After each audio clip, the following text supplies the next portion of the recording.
Oops. Thank you very much, distinguished guests, colleagues. It's great to be here, and very excited that we are able to have this conference in Bangkok. You will notice my title is a little bit catchy. I think in the social media language it's called clickbait, because the Silk Road may be a little bit too much of a stretch, but it does relate back to some important points that I'm going to try to summarize. First of all, I'm going to try to talk a little bit about the opportunities that are available in the economy, leveraging off the great speech by the Prime Minister and several of the other colleagues. I'm also going to talk about some of the implications, and it relates back to sort of when Professor Yang Yifan and I started talking about the National Institute for Aging, that it was important to actually talk about different disciplines, but in a much more sort of integrated fashion. And you will see as I go through my speech why I think the next step now is the internationalization. And finally, I want to talk about some next steps in this journey.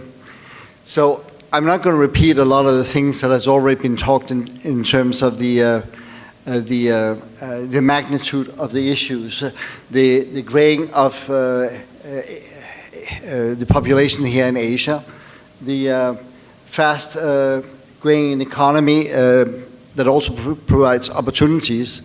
We're not going to address the issues of very large public debt that may actually also be a result of this. And finally, talking about some of the active seniors, etc. So we have already established that this is going to be a major problem. And the nice thing about demographic data is that it creates a lot of predictability in it. And clearly, this issue is going to be a large one as we go forward. It's also one that, not surprisingly, is spreading to not only the rest of Asia, certainly Europe, United States is going to suffer from this. And even I just read and noticed, I haven't verified it, that a country such as Chile in South America actually has a lower birth rate than Japan. So this is obviously something that is not just the domain of China and ASEAN. Even countries such as Vietnam, I was very surprised to actually see the speed with which it is aging. So this, of course, can be viewed from a crisis point of view, but it actually also may actually create some big opportunities, although I think a lot of industries have not really recognized it. The other day I was taking my granddaughter down to McDonald's. Yeah, I know it's not the most healthy thing, but they had a Happy Meal, okay? But if you think about it, why don't they actually have maybe some geezer meals? Because we are clearly a much bigger group now than the small kids wanting to have Happy Meals. But it still seems to be in a number of industries that they haven't really recognized that the silver category, and I'm including myself, is actually a very, very dominant part, but industry has not really understood it as a segment yet.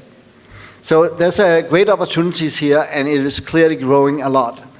And they are not only are they ready to spend, I think also a lot of seniors are becoming very, very technological savvy.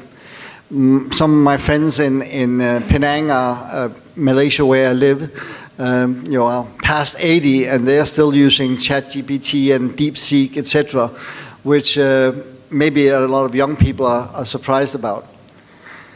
So basically, this whole question is about how do we actually try to bridge this silver divide versus the dependency trap, where fewer and fewer younger people are here to pay for and take care of the older people.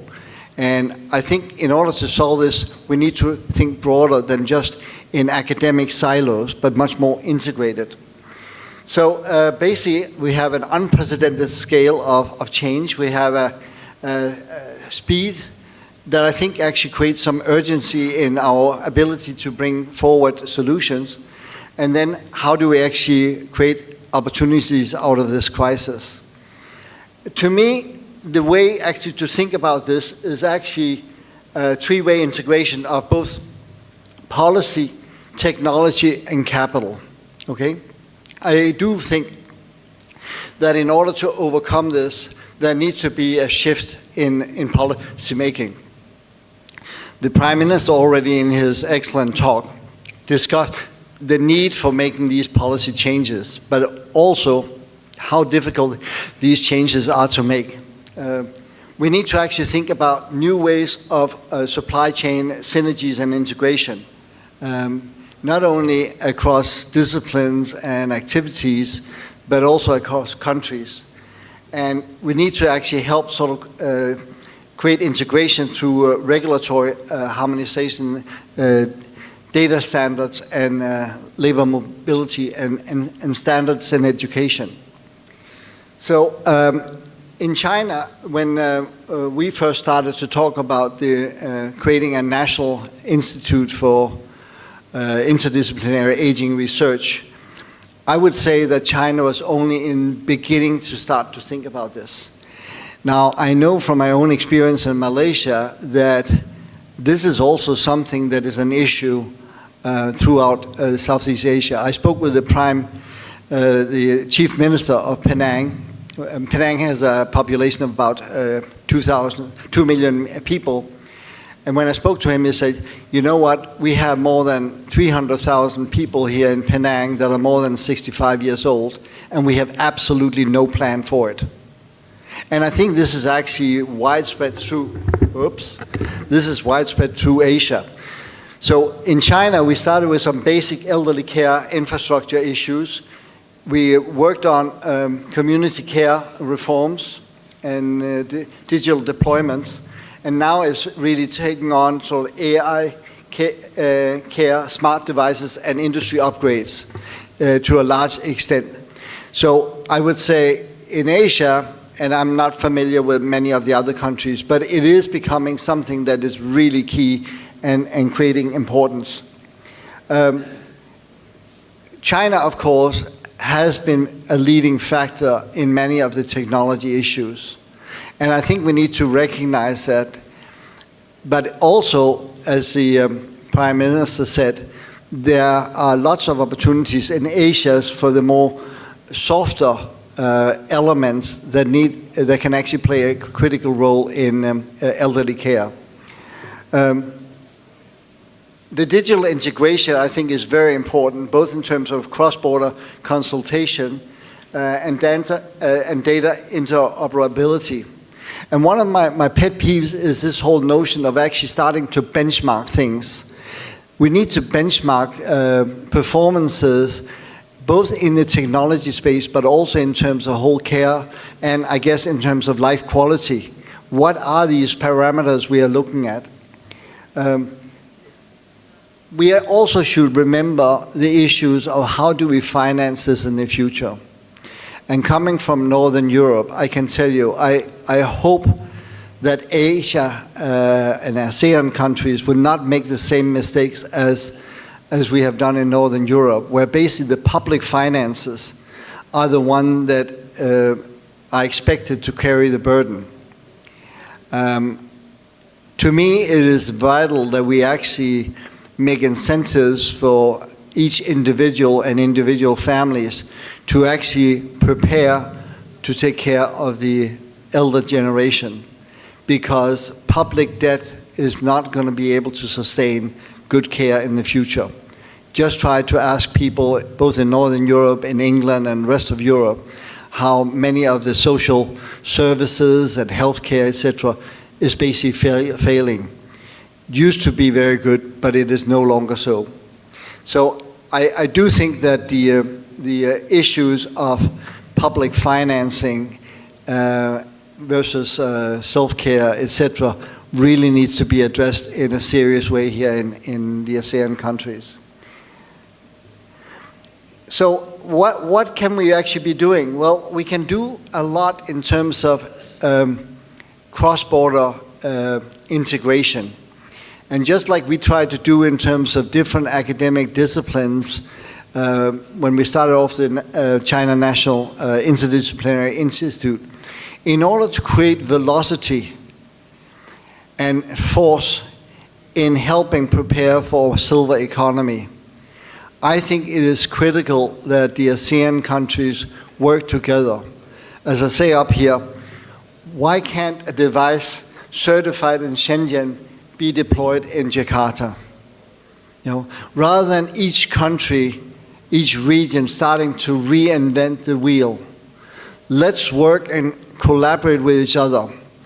And one of the things we did at the National Interdisciplinary Institute of Aging in China was we created a global competitiveness report, okay, where we actually surveyed more than 35 different cities in China on 40 different dimensions, where we really tried to benchmark who's on top of these various cities, who's on the bottom, you know, who can we learn from, where do we need to improve?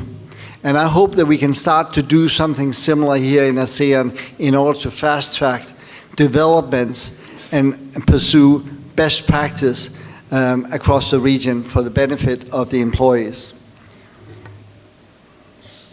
Oops.